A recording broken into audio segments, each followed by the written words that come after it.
Whew. Did it have to be somewhere so blustery? Are you ready to go Sorry inside? for the delay. What exactly is this place? The burial place of Rothmund, who founded Thirsk. He brought a group of true warriors away from the soft life of the Skal to know the wilderness, to feel the sting of cold and of steel. I know that sounds a little silly. It's just the way it's written in the books, and that phrase has always stuck with me. Okay, well, we all have our traditions and histories. What's going to happen in here? It's pretty simple. Rothmund's axe is in there with him. Anyone who attempts to take hold of it has their spirit judged by Rothmund himself. Okay. We're going to find his ghost? No, nothing like that. He doesn't need to battle us to know us. He's always watched over Thirsk and sees us from beyond. And in my case, since he's already deemed me worthy, it will just be a matter of him remembering why he blessed me before. Really, all you need to do is watch. Watch? I've come all this way for an experience of watching? Oh, I was expecting to at least get my hands dirty a little bit, but, well, I'm ready. Let's not waste any time then. Lead the way. Who's betting, What's gonna get on me? Who's betting, Brelina, that we don't end up just... Let's just keep moving. Go on then. You know where you're going. You've been here before. Fine. Okay, fine. Just watch, she says. Just watch and then lead the way and then take care of anything that's inside that's going to kill us. That kind of watching, eh? I know it well.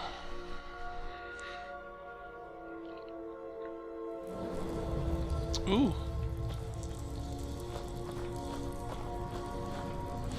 Are you actually going to lead the way at all here, love? No? Okay. Just double checking. Just needed to know where we stood. So I'm leading the way. I am the one that will take the brunt of any attacks should they happen. No problem. Right, okay, so we've got what appears to be a hidden door there. And also one there. Oh, you've got to be joking. What is this? Some kind of sick joke? She brings me to a place filled with water. My God. Lucky for me, I have these little beauties. Probably unlucky for me, there's something under the water that I need to address. Oh! My thoughts exactly. And then the water parted. Okay, I just taken the time to put my bloody new fancy boots on. I was going to demonstrate them for you. Maybe show off a little bit with them, but no. Okay, back on with the regular old boots. The old toasters here. Okay. I'll have to save my party piece for another time.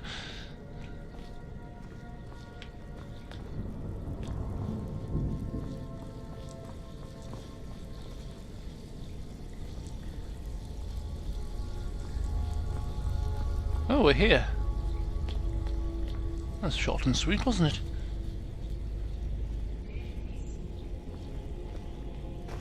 Oh, she's off, she's off. It's like... So I just need to take hold of it. Wow, is this like a King Arthur's type situation?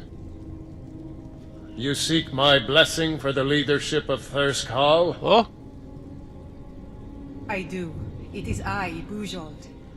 You blessed me in the past, and now I've rid the Hall of Reeklings and returned it to its rightful owners. And well it is that this has happened. But I have always watched, and know that it was your softness that led to your own exile. You allowed your fellow warriors to grow weak, while the dangers around you mounted. Uh-oh. Then, the leadership is not mine? He doesn't look happy. No, nor is there any among you fit to serve. For a band in the wilderness, it is better to have no leader than a poor one. Uh-oh.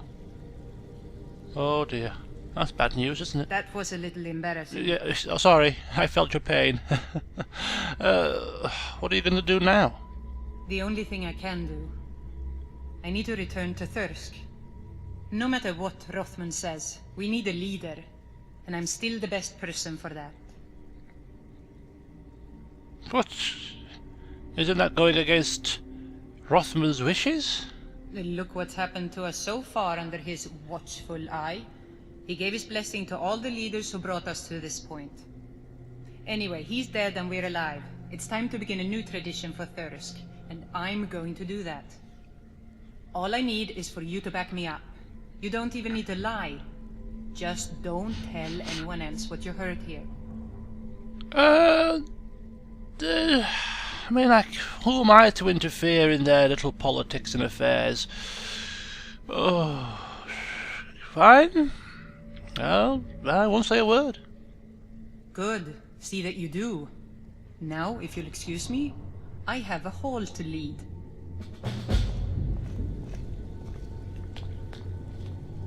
And then she was gone. Maybe I can pull this thing out here and become the leader myself. No, I wouldn't want to desecrate their traditions, although she's doing it herself quite happily. Off she tots. Ah, come on.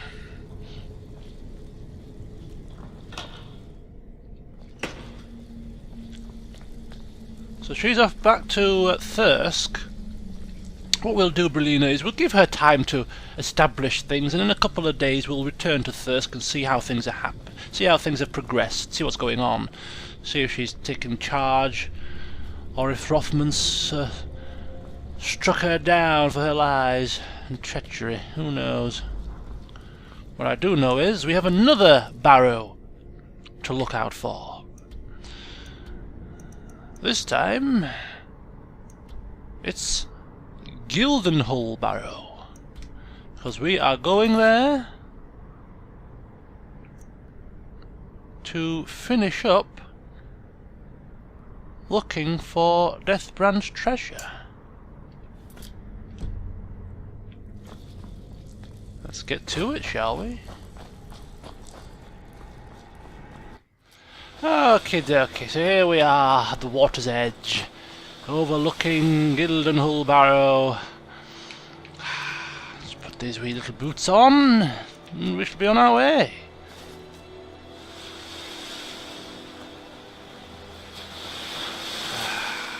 Marvellous.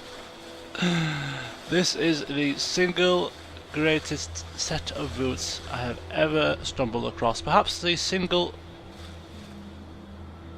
most useful item ever. Brelina?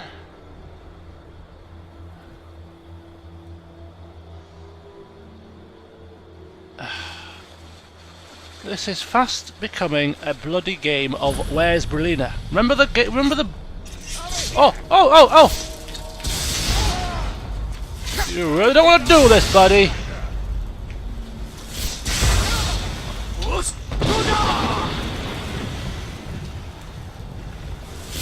Yeah!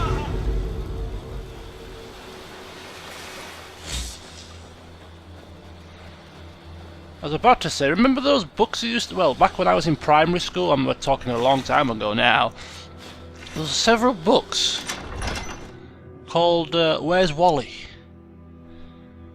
And you had to find Wally in a rather cluttered picture. It's like that. Where's Brelina? One minute she's here, the next minute she's gone. Disappearing on her. There, she's here, there she is. Right, Brelina, we have several other treasure hunters in this location, by the looks of it, so be on your guard.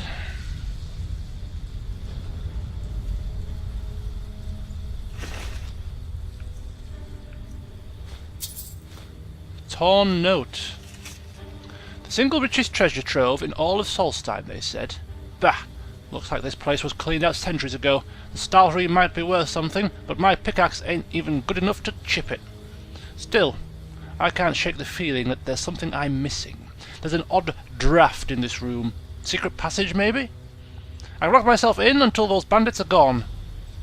I suppose I'll keep looking. Not much else I can do. And then he died of starvation. So maybe if we can pick at the Stalfree, it might reveal an entranceway. Good job I got this axe, isn't it? From Raven Rock.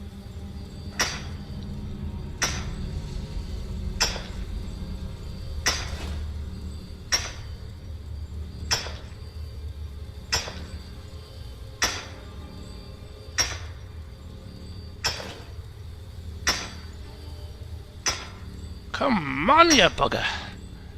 Is there a never-ending supply here? Oh! Okay, so there's a Draga here, behind that one. Maybe there's a secret passage behind this one.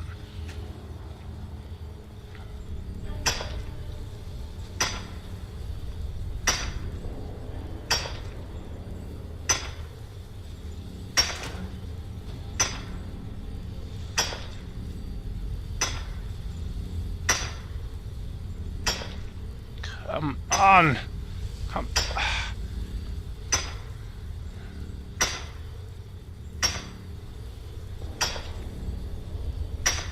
Ah! Ah! Excellent job. Excellent.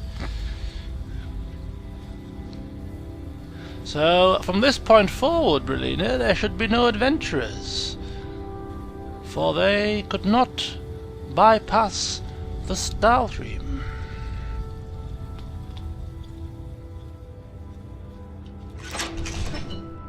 Oh, this is... Oh my god, look at the piles of treasure on the floor. Wowee. Wowee. That's impressive. Oh my god. Piles of gold. Uh-oh. I think we've angered somebody here. I think we've angered somebody. There's no way going back now. Not that I'm gonna go back at the moment, because I'm looting and pillaging.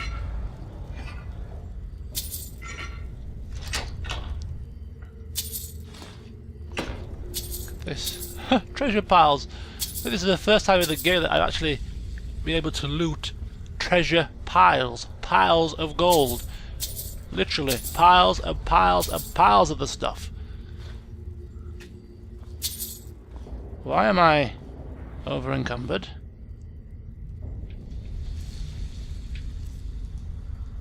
$315. What did I pick up that weighs so much? Orcish armor, weighs 35. Too heavy. Don't need it anyway. Don't need it.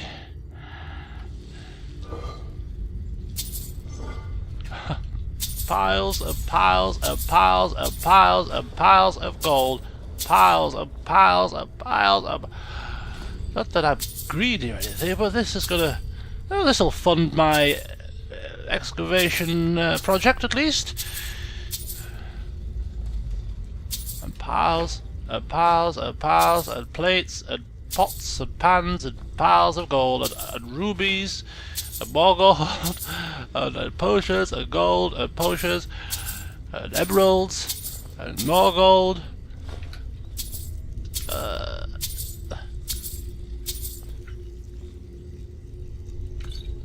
If I was a money mad person, I would be probably lying down right now and doing the front crawl in these gold piles, screaming, I'm rich beyond my wildest dreams, I'm rich! Get rid of some of these odds and ends that I've accidentally picked up.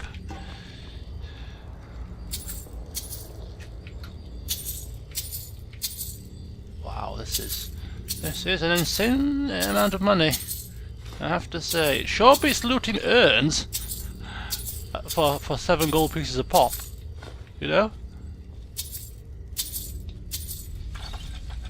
Diamonds are forever.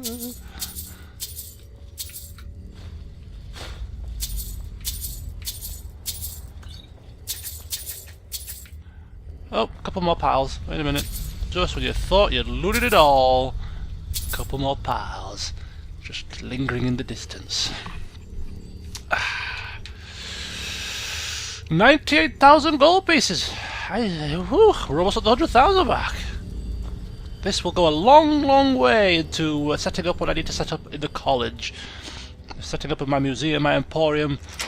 And do you know what, Brolina? I might even have a word with the Jarl and see if we can't try bridging our relationship by offering to fund the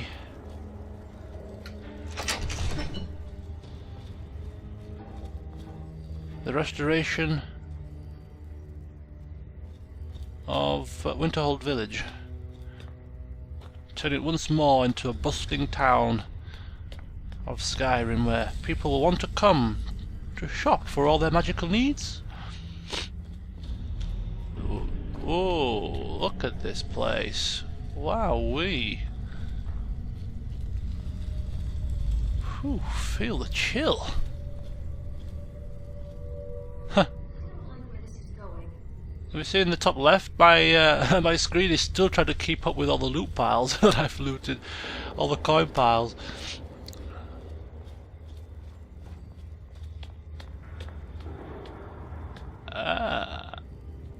Is that Deathbrand? Skeleton?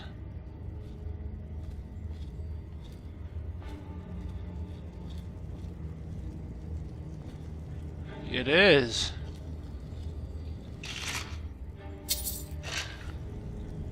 The Bloodside! This is not gonna be good. His spirit will raise up from here, probably gonna kill us. Yep, there he is. I knew that was gonna happen. Right, fine. Fine. Let me just... Look at him, he's confused.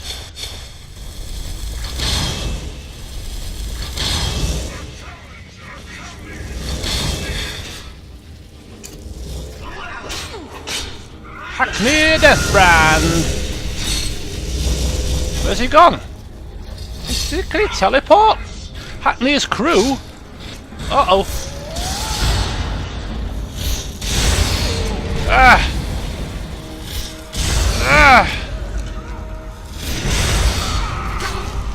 Ah! Look out! Ah! Oh!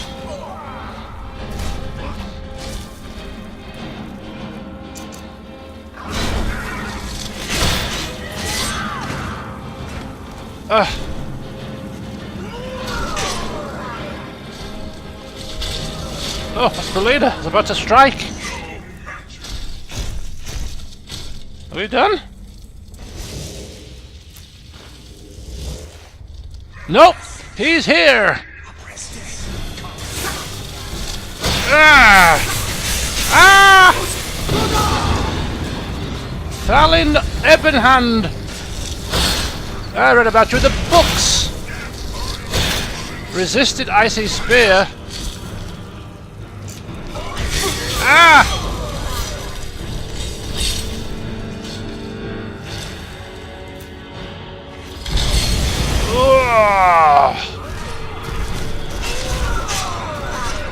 That would be the other guy, won't it?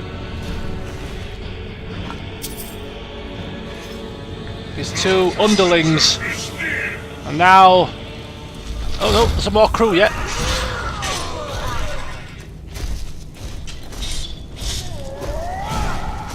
What the hell?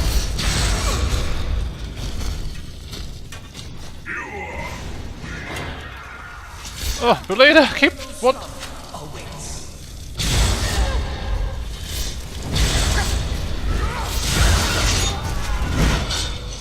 Taking on the whole pirate band here! Ah! Down with you!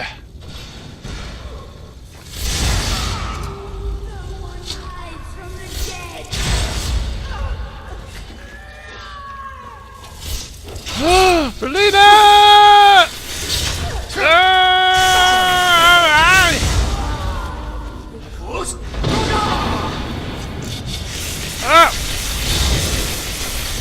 Your pathetic shock magic is ridiculously weak!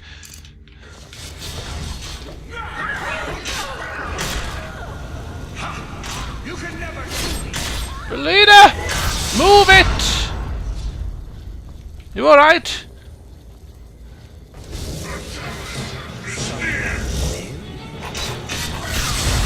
Kill the bugger!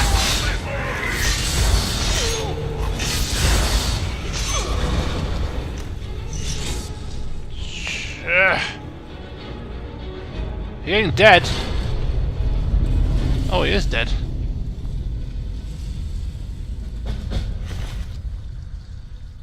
Soul Render.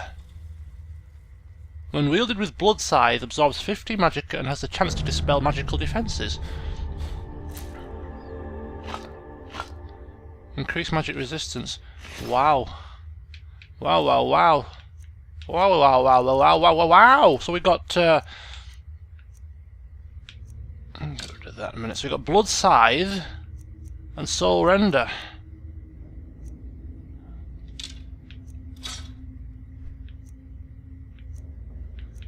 Yeah. What a combination, eh? Two deadly daggers.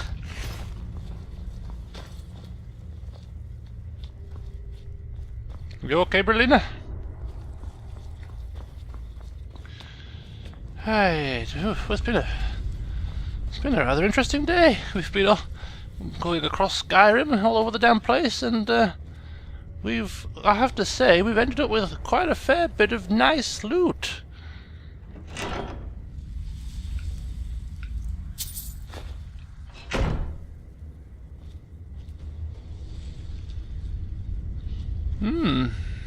Hackney Deathbrand done.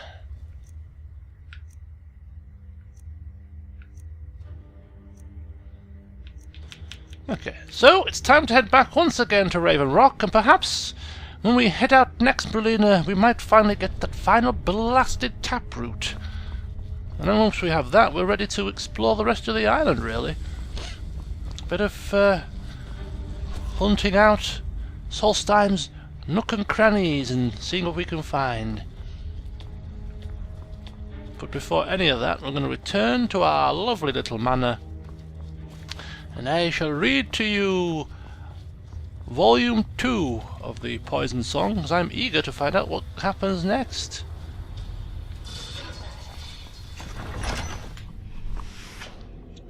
Ah, lovely. Another day done and dusted.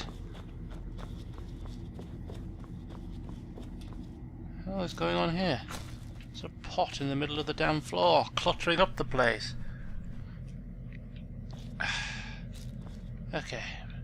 So, Berlina, if you'd care to take your usual chair. What do you need? Sit over there. Okay, got it.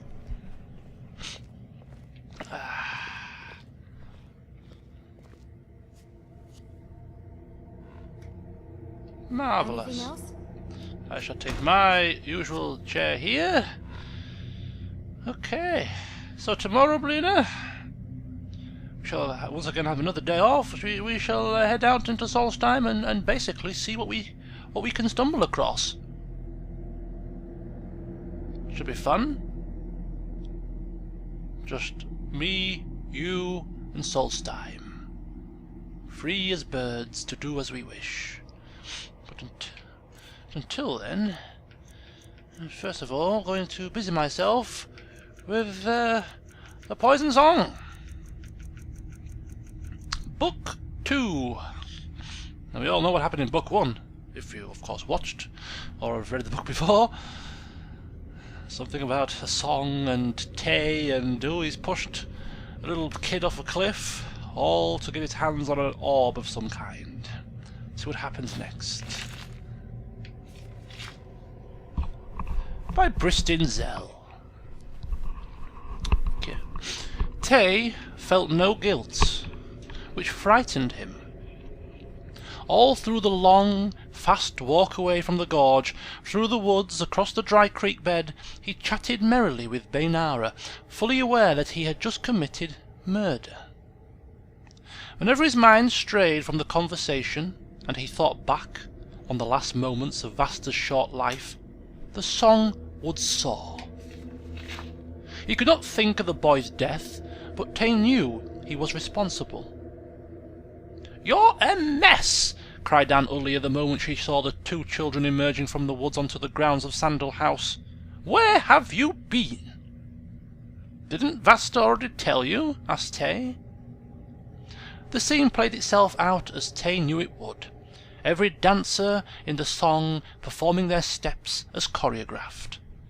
Aunt Ulia saying that she had not seen Vasta, Bainara, not yet frightened, making up an innocent lie about the threesome not having strayed far, saying he must have gotten lost. A slow but steady rhythm of panic intensifying as night began to fall, and Vasta had not yet returned. Bainara and Tay tearfully, he was surprised how easy it was for him to cry without feeling, admitting where they had been, and leading Uncle Triffith and a crowd of servants to the junk pile and gorge. The tireless search through the woods as night turned to dawn. The weeping, the light punishment, merely cries of anger that Bainara and Tay suffered for losing their young cousin. It was thought, from their stricken expressions, that the children felt guilty enough. They were sent to bed at dawn while the hunt through the woods continued. Tay was drifting to sleep when his nursemaid Edaba came into his room. The look of unwavering love and devotion had not left her eyes, and he sank gratefully into his dreams and nightmares with her holding his hand.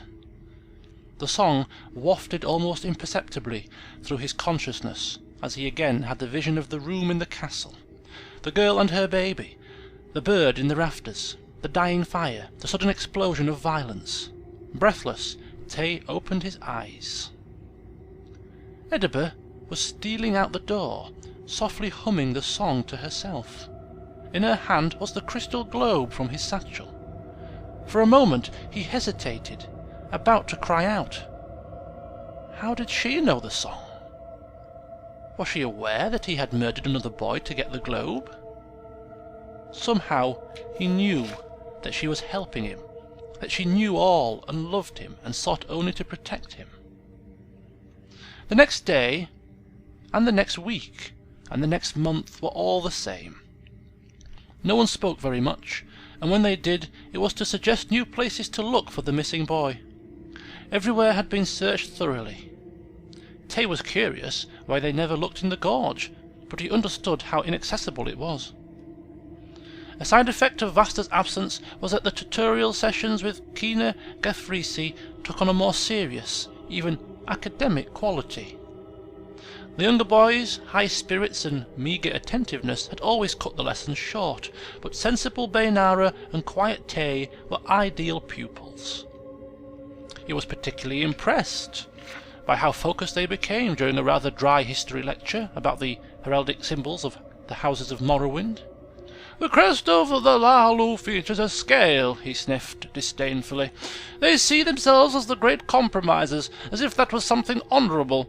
Many hundreds of years ago they were the tribesmen following Restain who chose—" "Pardon me, Kina," asked Bainara, "but what is the crest with the insect on it?" "You don't know, House Redoran?" asked the tutor, lifting up one of his shields. "I know you have a sheltered life on Gorn, but you're surely old enough to recognize—" "Not that one, Kina," replied Tay. "I think she means the other crest with an insect." "I see," nodded Kina Gafrisi, brow furrowed.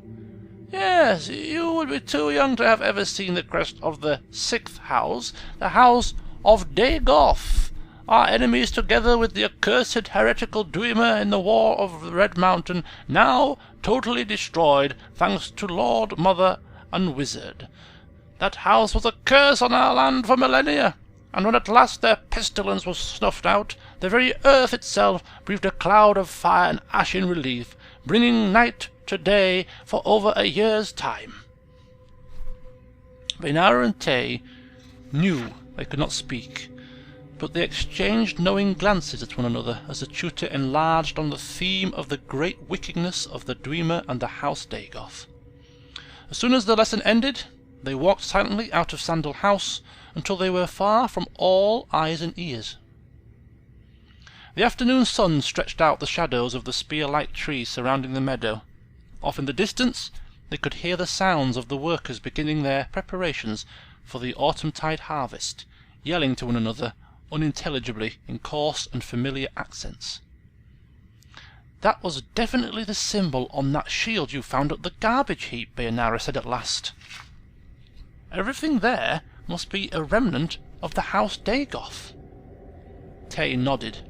His mind was on the strange crystal globe. He felt a light vibration of soundless music touch his body, and knew he was discovering a new cadence of the song. "Why would our people have burned and discarded all that?" he asked thoughtfully. "Do you think the House Dagoth was so evil that everything associated with them could have been cursed?" Baynara laughed. At the height of day, all talk of curses and the evil Sixth House were pure supposition.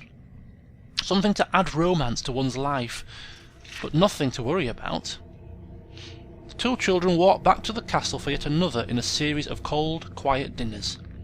As the night fell, Baynara looked through the treasure she had picked up in the junk heap. By the light of the moons, the small jars, the torch with orange gemstones, the bits of tarnished silver and gold of no obvious purpose, all took on a sinister aspect. Revulsion overtook her feeling of admiration instantly. There was a strange energy to them, a tincture of death and corruption that was undeniable. Baynara ran to the window and vomited. Looking out to the dark open lawn below, she saw a figure below lighting an arrangement of candles in the shape of a large insect. The symbol of the House Dagoth. When it looked in her direction, she pulled back but saw the face illuminated by the tallows. It was Edaba, Tay's nursemaid. The next morning, Baynara left the castle grounds early, bearing a large sack filled with her treasures. She carried them to the dumping ground and left them there. Then she returned and told her uncle Triffith what she had seen the night before, leaving out only what had made her sick in the first place. Edaba was banished from the Isle of Gorn without discussion. She wept, begging to be allowed to say goodbye to Tay, but all believed that would be too dangerous. When Tay asked what had become of her, he was told she had to return to her family on the mainland. He had grown too old for a nursemaid. Baynara never told him what she knew, for she was afraid.